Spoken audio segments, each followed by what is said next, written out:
Muy buenas tardes. Hoy nuestro tema se llama Amemos nuestra nación. Y vamos a tomar un versículo en Proverbios 14:34 que nos dice, la justicia enaltece a una nación, pero el pecado deshonra a todos los pueblos.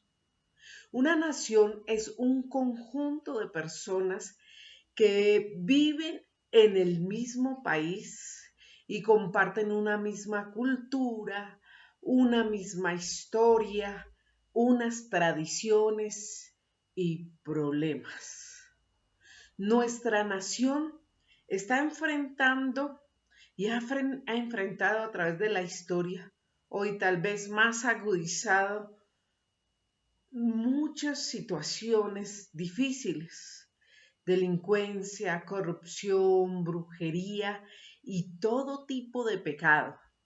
Estamos viviendo tiempos que han pasado otras naciones y que hoy también, ya desde un punto de vista internacional, está viviendo Israel, también agudizado en este momento.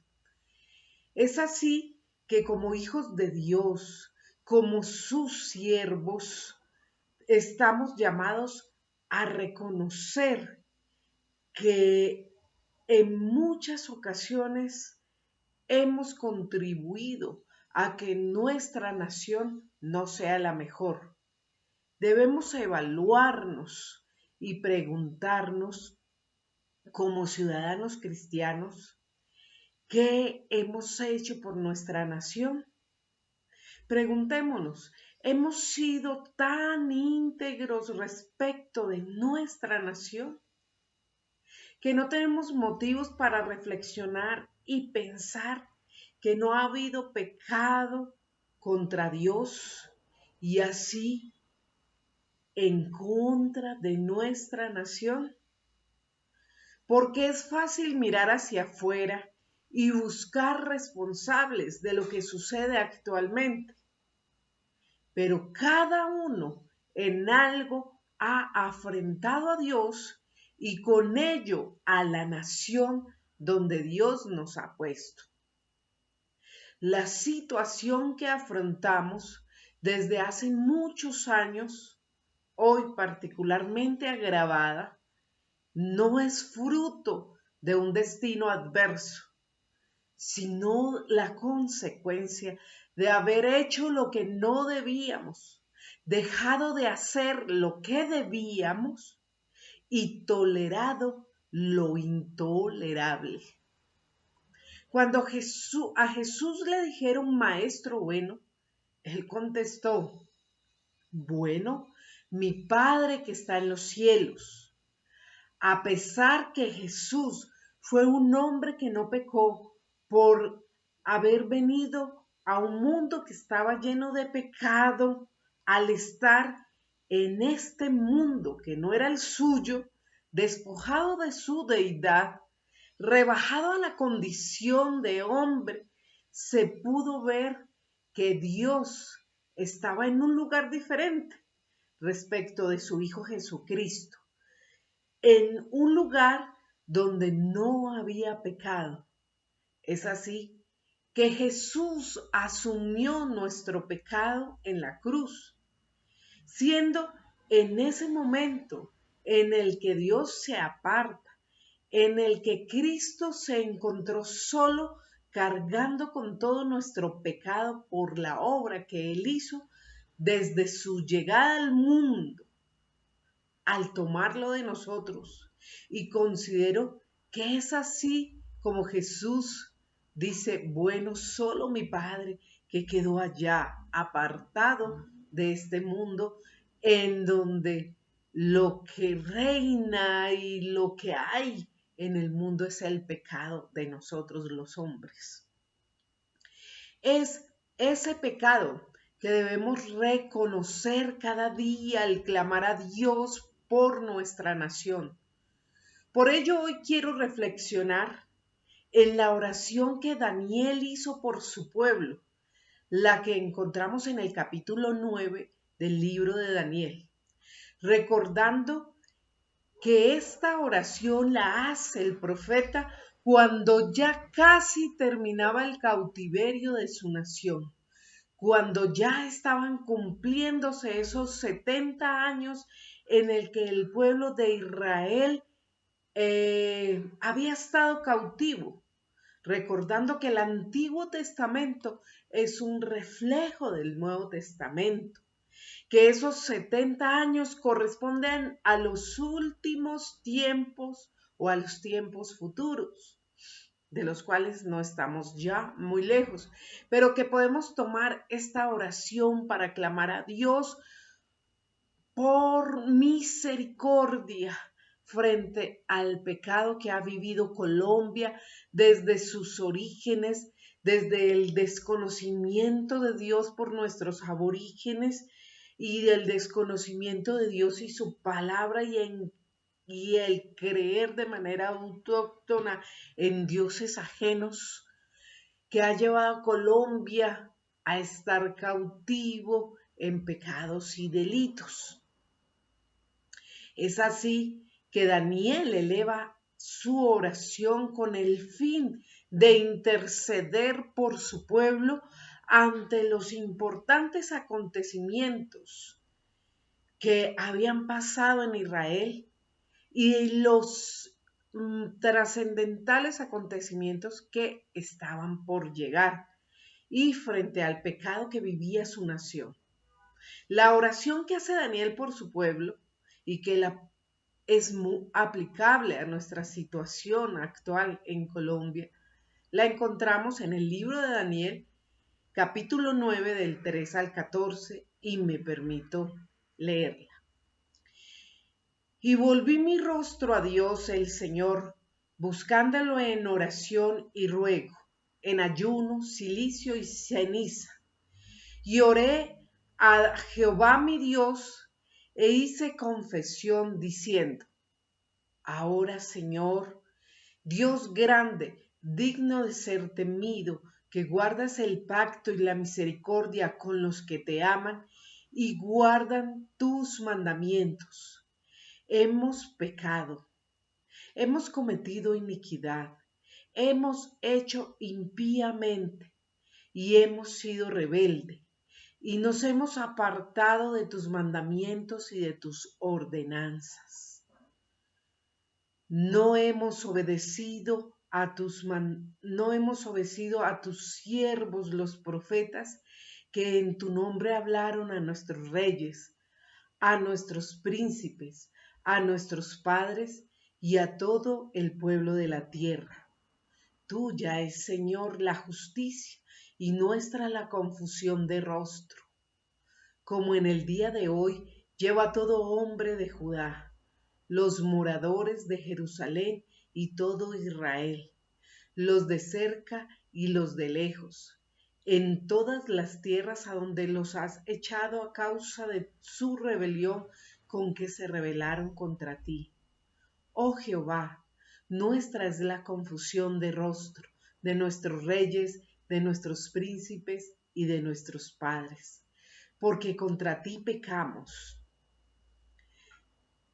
De Jehová, nuestro Dios, es el tener misericordia y el perdonar, aunque contra él nos hemos rebelado y no obedecimos la voz de Jehová nuestro Dios para andar en sus leyes que él puso delante de nosotros por medio de sus siervos los profetas. Todo Israel, y diría yo, todo Colombia traspasó tu ley apartándose para no obedecer tu voz, por lo cual ha caído sobre nosotros la maldición y el juramento que está escrito en la ley de Moisés, siervo de Dios, porque contra él pecamos. Y él ha cumplido la palabra que habló contra nosotros y contra nuestros jefes que nos gobernaron, trayendo sobre nosotros tan grande mal, pues nunca fue hecho debajo del cielo nada semejante a lo que ha hecho, a lo que se ha hecho contra Jerusalén o a lo que se ha hecho contra Colombia. Conforme está escrito en la ley de Moisés, todo este mal vino sobre nosotros y no hemos implorado el favor de Jehová nuestro Dios para convertirnos de nuestras maldades y entender tu verdad. Por tanto, Jehová veló sobre el mal y lo trajo sobre nosotros, porque justo es Jehová nuestro Dios en todas sus obras que ha hecho, porque no obedecimos su voz. Que Daniel era un hombre de oración, ya hemos tenido ocasión de comprobarlo al leer el libro de Daniel. Cuando Nabucodonosor dio orden de ejecutarle a él y a sus amigos con los sabios de Babilonia, porque no habían podido revelar el sueño del rey, lo primero que Daniel hizo fue convocar una reunión de oración con sus compañeros de cautiverio. Esto lo vemos en Daniel 2, del 17 al 18. Muchos años después, cuando ya reinaba Darío de Media sobre Babilonia, Daniel siguió orando a su Dios como lo hacía siempre, a pesar del edicto real que prohibía hacer petición a cualquier dios u hombre fuera del rey. Esto lo vemos en Daniel 6:10. Y ahora, en este pasaje que hemos leído, y lo vemos haciendo lo mismo cuando tiene que enfrentar la crisis espiritual por la cual el pueblo de Israel llevaba años atravesando. Para él, la oración no era el último recurso cuando todo lo demás había fallado, sino que por el contrario, era fuente permanente de fuerza. Sin embargo, el tema de su oración en esta ocasión no parece ser habitual en los creyentes. Como vemos, su plegaria tiene que ver con el reconocimiento del pecado nacional de Israel y una petición del perdón divino basado en la misericordia de Dios. En otras partes de la Escritura encontramos oraciones similares. En Éxodo, por ejemplo, 32:30 al 32, que le invito que lo pueda ver, encontramos una oración por el pecado. Pero con demasiada frecuencia, los creyentes preferimos y nos encontramos pidiendo a Dios las cosas materiales que nos faltan o la salud que no tenemos, olvidándonos con facilidad de nuestra mayor necesidad y la mayor necesidad de nuestra nación, que es que Dios perdone todos nuestros pecados. Al considerar esta oración de Daniel, nos damos cuenta de que él ora en gran solicitud, en gran necesidad, sintiendo una profunda carga en su corazón, incluso en su identificación con el pueblo de Israel. Él mismo, Daniel mismo, llega a incluirse como otro más de los culpables, cuando en realidad él era una víctima de los pecados de otros. Como humano, tendría que fallar en algunos aspectos, pero lo que distingue en la Biblia de Daniel era como Daniel tenía en su corazón a Dios, como lo adoraba y buscaba en todo momento. Pero esto no le importaba a Daniel, no le importaba ponerse en el nivel de los que hubiesen hecho los pecados más graves, con mayor horror en su nación. Esto no le importó a él, porque su única preocupación era la triste condición espiritual y social en la que se encontraba la nación judía, de la que él mismo formaba parte. Sin lugar a dudas, el avivamiento espiritual que Israel estaba a punto de experimentar en los próximos años y que nos resumen los libros de Esdras y Nehemías, tuvieron mucho que ver con las oraciones de este hombre. Y dicho sea de paso, también en otros grandes avivamientos nacionales, su comienzo debemos buscarlo en hombres que se entregaron a la oración del mismo modo que lo hizo Daniel. Veamos así entonces algunos aspectos importantes de la oración que hizo Daniel por Israel y que acabamos de leer. La oración de Daniel fue persistente. Como ya hemos señalado, en este momento Daniel llevaba como cautivo en Babilonia cerca de 70 años. Pero él no había perdido la esperanza de que Dios interviniera a favor del pueblo de Israel para restaurarlo. Y viendo que el periodo de 70 años que Jeremías había anunciado para su consumación se estaba completando, Daniel intensifica sus oraciones. Miren lo que dice Daniel en esta parte.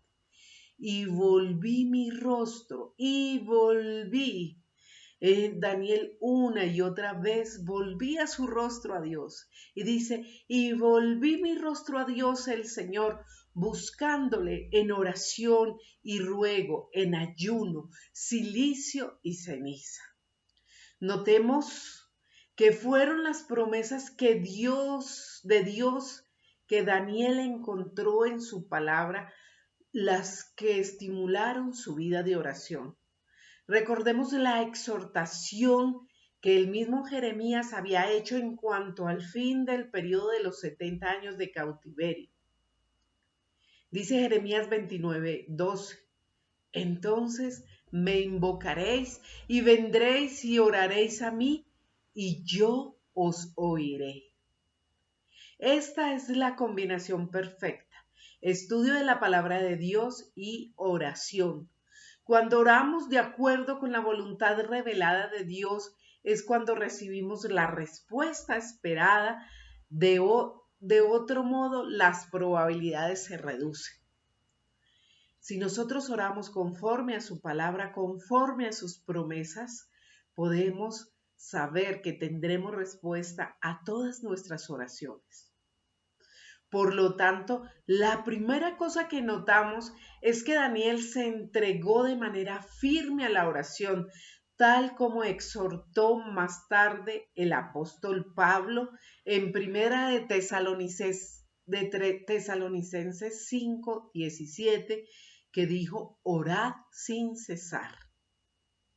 Segundo aspecto de la oración de Daniel, oró humillando su corazón ante Dios. Nadie va a tener éxito en su vida de oración si primero no se humilla.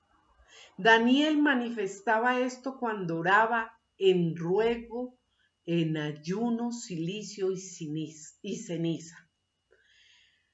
Por supuesto, no hacía ninguna de estas cosas con el fin de impresionar a Dios o en un vano intento de manipular a Dios para conseguir lo que buscaba. El ayunar o vestirse de cilicio y ceniza eran señales de duelo o arrepentimiento. Y en esta ocasión eran realmente muy apropiadas, porque Daniel estaba pidiendo perdón a Dios por los pecados del pueblo a fin de que lo restaurara.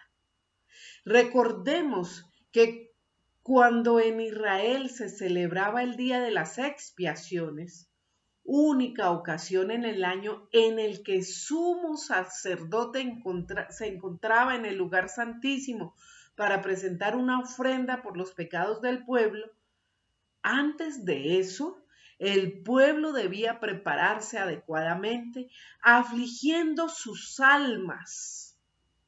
Eso lo vemos en Levíticos 16, 29 al 31. Y notamos aquí que era en ese mismo espíritu en el que estaba Daniel cuando hacía su oración. En completa humillación, en completo arrepentimiento por el pecado de su nación. En cuanto al cilicio, se trataba de una tela dura y áspera que se usaba en momentos de duelo o luto. Y la ceniza indicaba aquello que había sido consumido por el fuego y por lo tanto era inútil y sin valor alguno. En ese caso servía para simbolizar una actitud de impotencia absoluta ante Dios, para venir y rendirse y decir: Señor, si tú no lo puedes, si tú no lo haces, este pueblo no lo puede hacer por la multitud de sus pecados.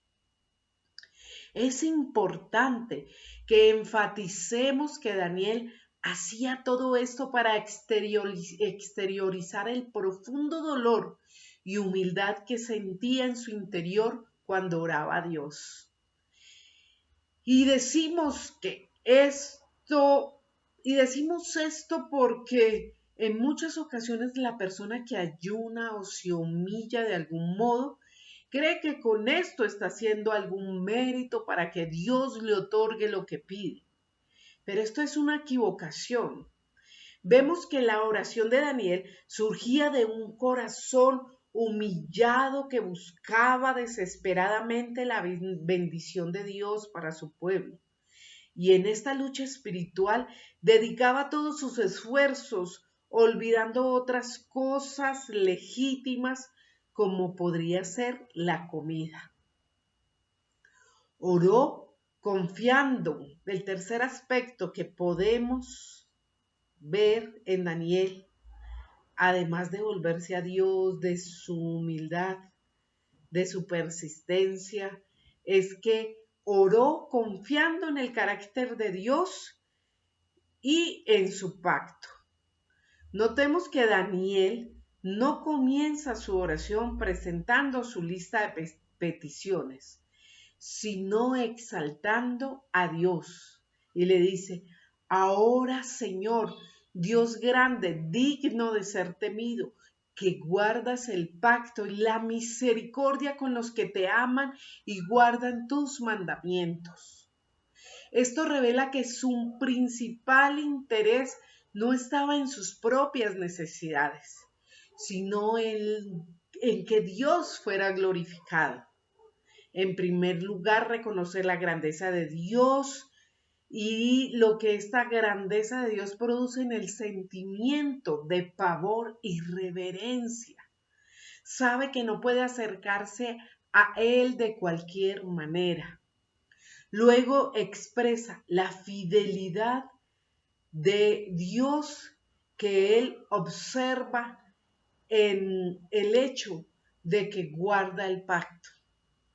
Daniel confía en que aunque el pueblo de Dios no había guardado el pacto, sin embargo, sabe que Dios seguiría siendo fiel a él si ellos se arrepentían. Y no se olvida tampoco de su misericordia con los que le aman y guardan sus mandamientos. Sabemos, como nos dice su palabra, que sus misericordias son nuevas cada mañana. Qué grande es Dios en misericordia, que Él extiende su misericordia sobre los que le aman y sobre los que Él ama. Como más adelante dirá, no está haciendo su petición porque confía en sus propios méritos, sino únicamente en el carácter misericordioso de Dios. Así dice más adelante la oración que nosotros hemos evocado hoy y que hizo Daniel por Israel. Porque no elevamos nuestros ruegos ante ti confiados en nuestras justicias, sino en tus muchas misericordias. Está en Daniel 9:18. Vemos entonces este tercer carácter, que es que Dios guarda su pacto y es misericordioso. El cuarto aspecto de esta oración es que Daniel oró pidiendo perdón por los pecados de la nación. Con mucha frecuencia, cada uno de nosotros intentamos justificar nuestros pecados culpando a otros, y esto sucedió desde Edén. Eva culpó a la serpiente, Adán culpó a Eva, y hoy en día no es diferente. Daniel hace todo lo contrario. Si bien él no había tenido ninguna parte en los pecados que llevaron a Israel a ser castigados en esos específicos pecados, de haber sido castigados por Dios con el cautiverio en Babilonia, aún así Daniel se incluyó a sí mismo entre los culpables y pide perdón. Al hacer esta confesión, estaba reconociendo que Dios había sido justo al castigar a su pueblo al cautiverio. Esto era lo que Moisés había anunciado que Dios haría si el pueblo era desobediente al pacto que había establecido. Y que lo vemos este pacto en Deuteronomio 28, 45 al 57, lo puede revisar, y en el verso 64 del mismo capítulo 28.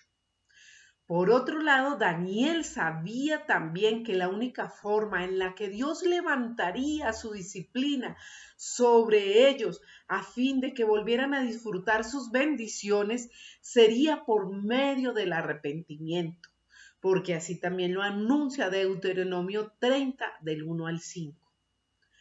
Por esa razón, Daniel reconoce con vergüenza los pecados de su pueblo y dice: oh Jehová, nuestra es la confusión de rostro de nuestros reyes, de nuestros príncipes y de nuestros padres, porque contra ti pecamos.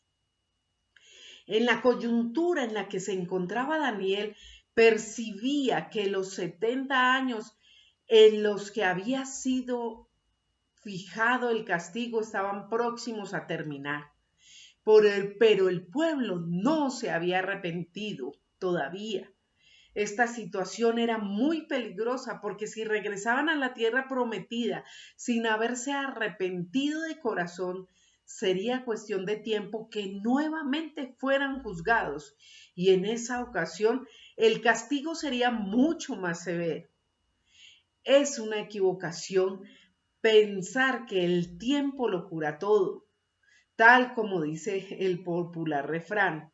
La única forma de evitar la maldición de Dios es el arrepentimiento genuino. Notemos también que Daniel fue muy específico en su confesión. Hemos pecado, hemos cometido iniquidad, hemos hecho impíamente y hemos sido rebeldes, y nos hemos apartado de tus mandamientos y de tus ordenanzas. Daniel llamaba a cada cosa por su nombre, mostrando toda su gravedad. Su actitud no tenía nada que ver con la de aquellos que intentan camuflar el pecado con frases bonitas, como por ejemplo, fue una mentira piadosa, o que se justifican en la ignorancia, en las condiciones sociales o en la herencia genética.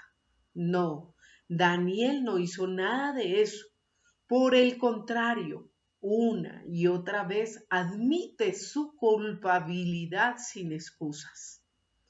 Otro detalle interesante es la clara definición que Daniel hace de lo que es un pecado.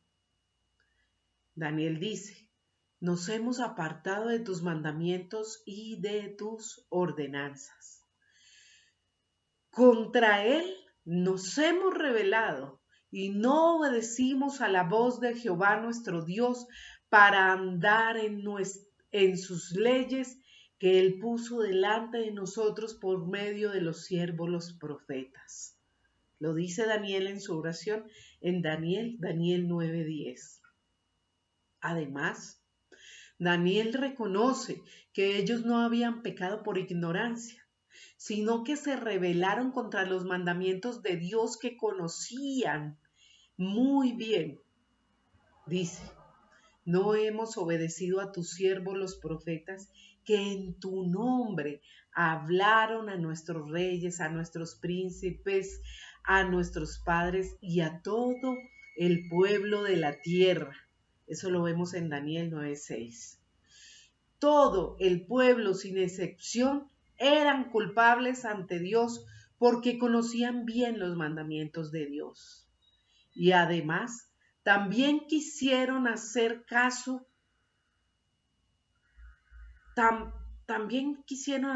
omiso a los profetas de Dios que les exhortaron a volverse a Él.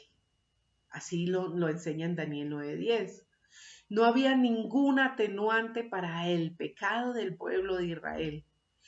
Dios les había advertido innumerables veces y le había dado tiempo para que se arrepintieran. Pero esto solo había servido para que ellos se endurecieran y se volvieran más rebeldes contra Dios. Por todo esto, cuando finalmente llegó el juicio, no había duda de que Dios actuó con justicia.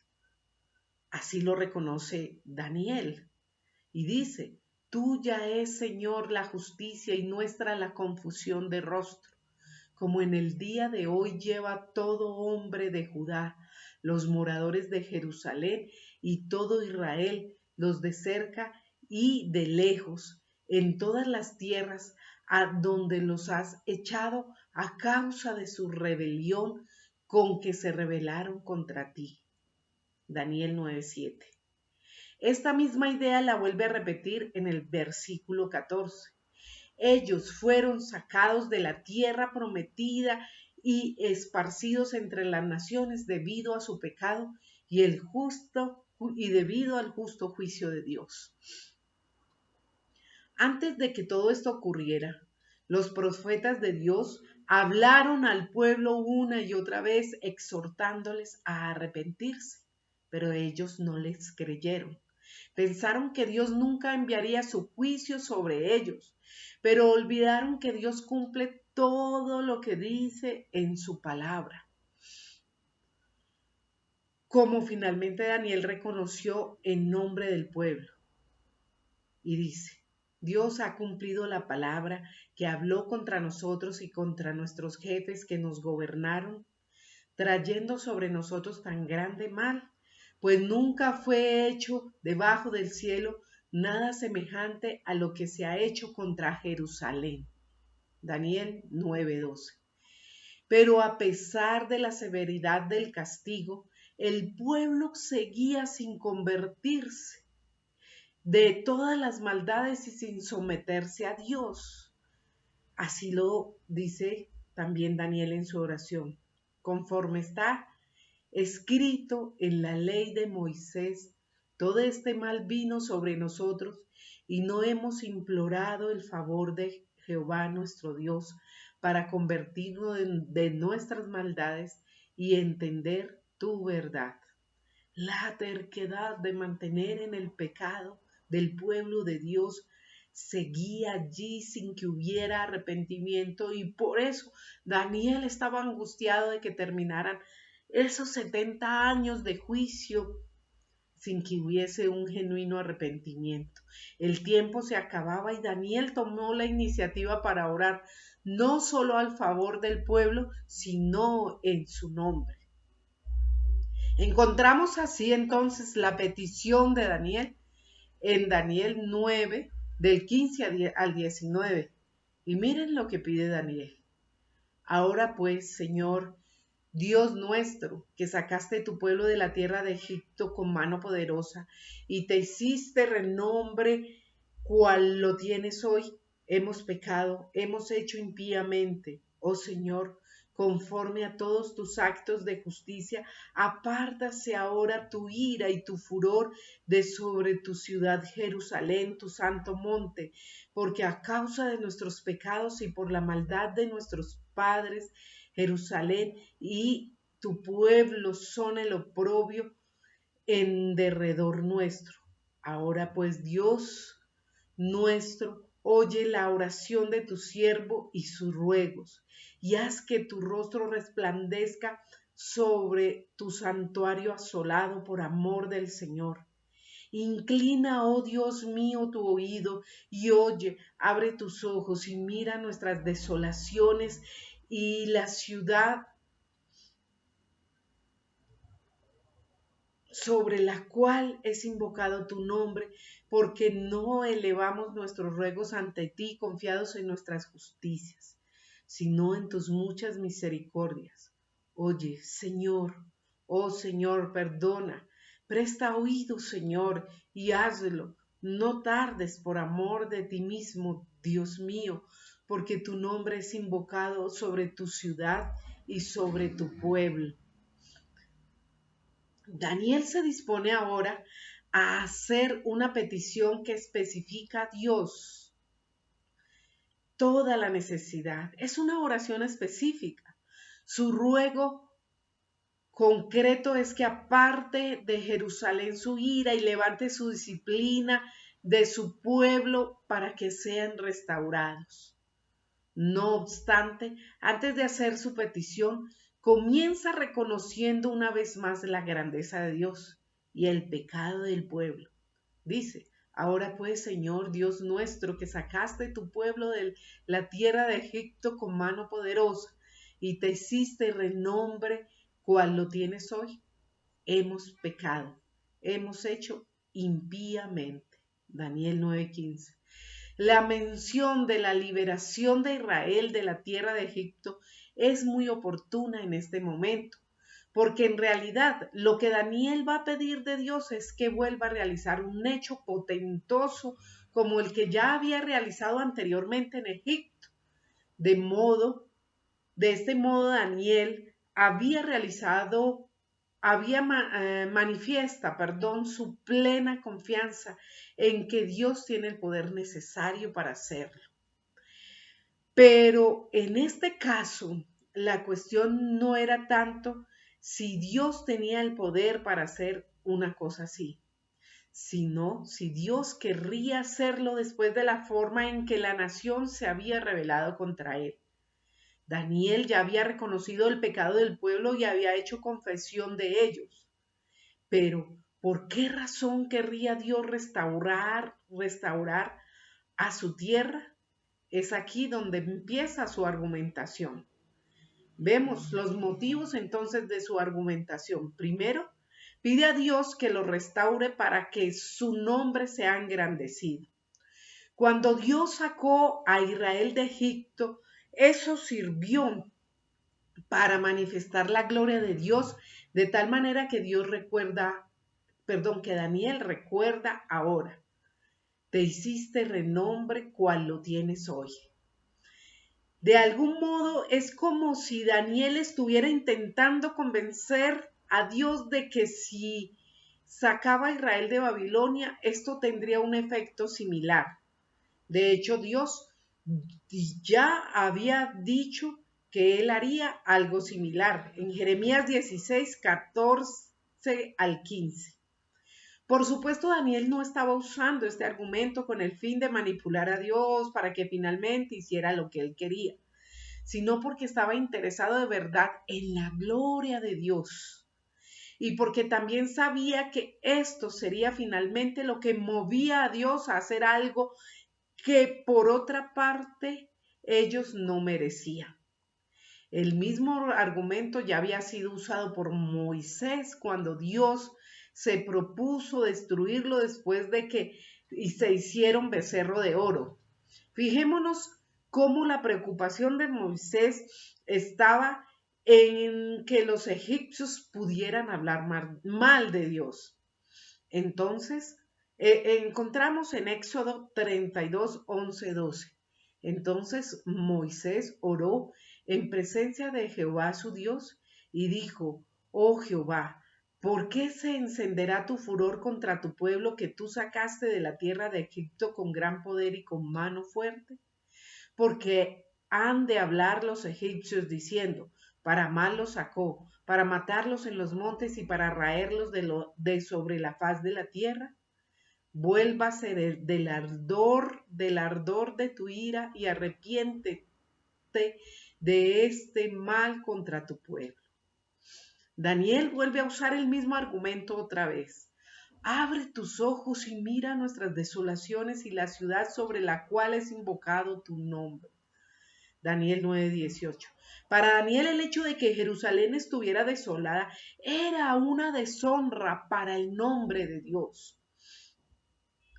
Al fin y al cabo, Jerusalén era una ciudad e Israel su pueblo. Daniel 9:19. Y en aquel estado no se reflejaba la gloria de Dios. Entonces lo que más quería Daniel era que se reflejara la gloria de Dios en la respuesta a esta oración por el pecado de Israel. Segundo aspecto de esta oración por el pueblo: pide a Dios que le restaure para manifestar su justicia. No hay duda que Daniel no confiaba en la justicia del pueblo, sino en la de Dios. Por eso ora así: oh Señor, conforme a todos tus actos de justicia, apártese ahora tu ira y tu furor de sobre tu ciudad Jerusalén, tu santo monte, porque a causa de nuestros pecados y por la maldad de nuestros padres, Jerusalén y tu pueblo son el oprobio de todos en derredor nuestro.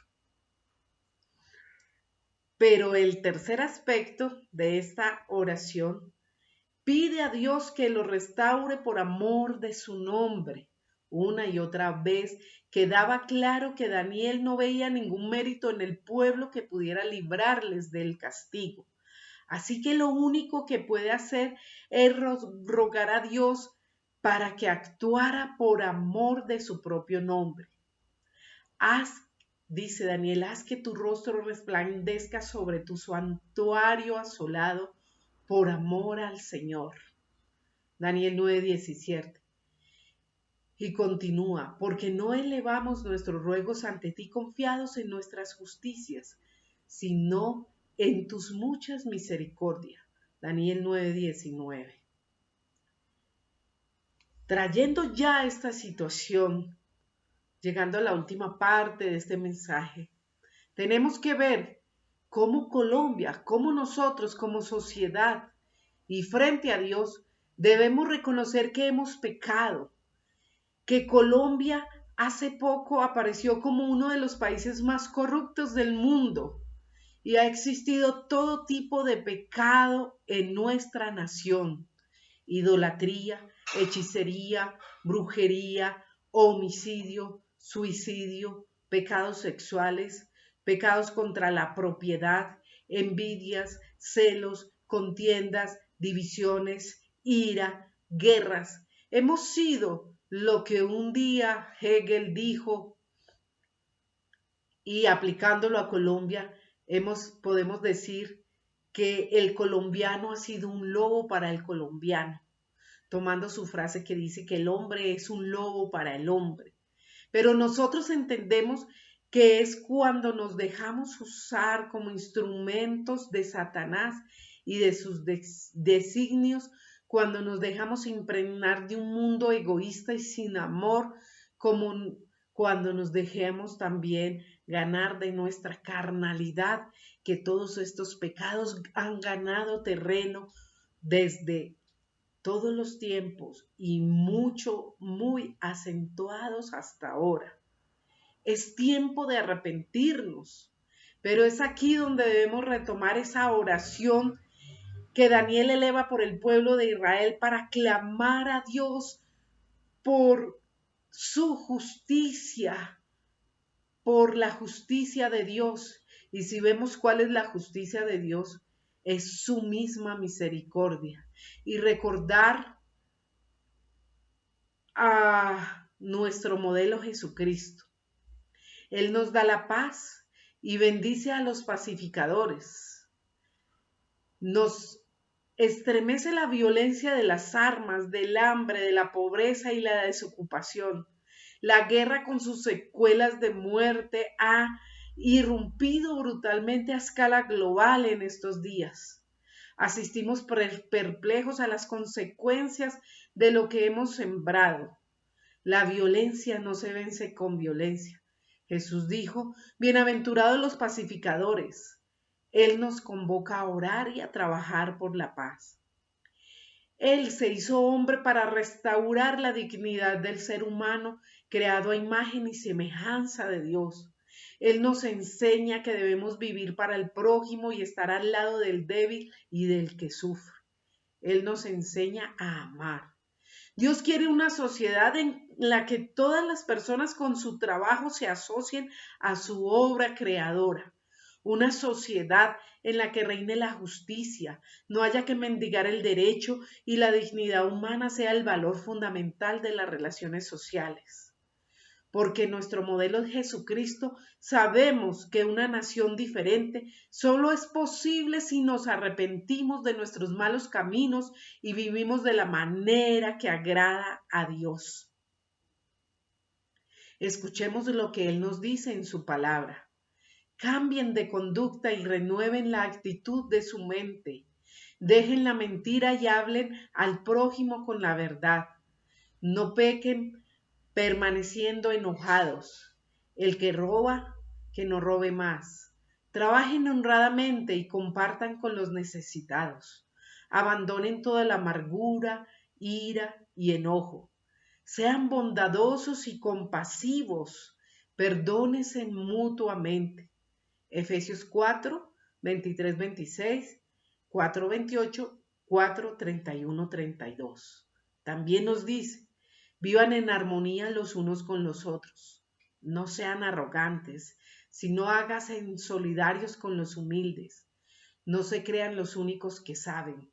No paguen a nadie mal por mal. No se dejen vencer por el mal.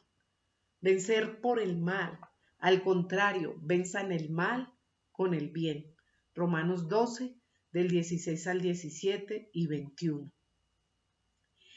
Es necesaria la conversión, el genuino arrepentimiento, el trabajo solidario, el compromiso y tener esperanza. Dios, en su gran amor, se propuso bendecir a todas las familias de la tierra. Para ello envió a Jesucristo, quien murió en la cruz para salvarnos y resucitó para darnos vida nueva. Jesús tiene todo el poder en el cielo y en la tierra para bendecir nuestras familias y bendecir a nuestra nación y bendecir a Colombia. Por último, debemos recordar que ese pecado fue borrado por la obra de Cristo en la cruz, que todos los que hemos recibido a Jesús en nuestro corazón hemos sido limpiados por su sangre, pero que humanamente incurrimos en actos de desobediencia. Sin embargo, su palabra nos dice que nosotros los cristianos, nosotros los hijos de Dios somos una nación diferente, una nación santa, una nación comprada con la preciosa y bendita sangre de nuestro Señor Jesucristo, recordando lo que nos dice Primera de Pedro 2:9. Mas vosotros sois linaje escogido, real sacerdocio, nación santa, pueblo adquirido por Dios para que anunciéis las virtudes de aquel que os llamó de las tinieblas a la luz admirable. Es así que tenemos una gran responsabilidad como nación diferente dentro de nuestra nación en la que Dios nos puso, es llevar su luz, arrepentirnos por nuestros pecados y los de nuestra nación. Oremos entonces por Colombia. Señor Jesucristo, que nuestra nación, que Colombia cambie, que en Colombia haya un genuino arrepentimiento. Creemos que por el poder de tu Santo Espíritu, nuestra nación puede ser transformada. Por eso confesamos el pecado de Colombia, Señor. Venimos a ti clamando perdón, acudiendo a tu justificación en la cruz, pidiendo que inclines tu oído, que apartes de ti tu ira, que detengas tu ira sobre Colombia, que te levantes para tu gloria por nuestra nación, que perdones la idolatría, la hechicería, la brujería, los homicidios, los hurtos, los suicidios, todo pecado sexual, la envidia, la mentira, los celos, la contienda, la corrupción y toda obra de pecado y en la que hemos sido instrumentos de las tinieblas, del mundo y de nuestra propia carne.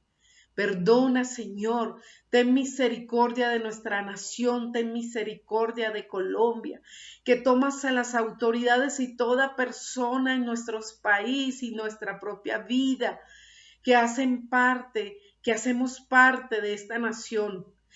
Que los que no te conozcan, Señor, que temamos a tu nombre, que te invoquemos y tú reines sobre Colombia, que la paz tuya, tu amor, tus muchas misericordias y tu justicia que está llena de misericordia sea desde el presidente y hasta el más pequeño de los colombianos, que Colombia mismo y todo el mundo sepa que tú eres Dios sobre nuestro país, sobre nuestro territorio y sobre nuestra nación, en el nombre de nuestro Señor Jesucristo. Amén y amén. Bendiciones para todos.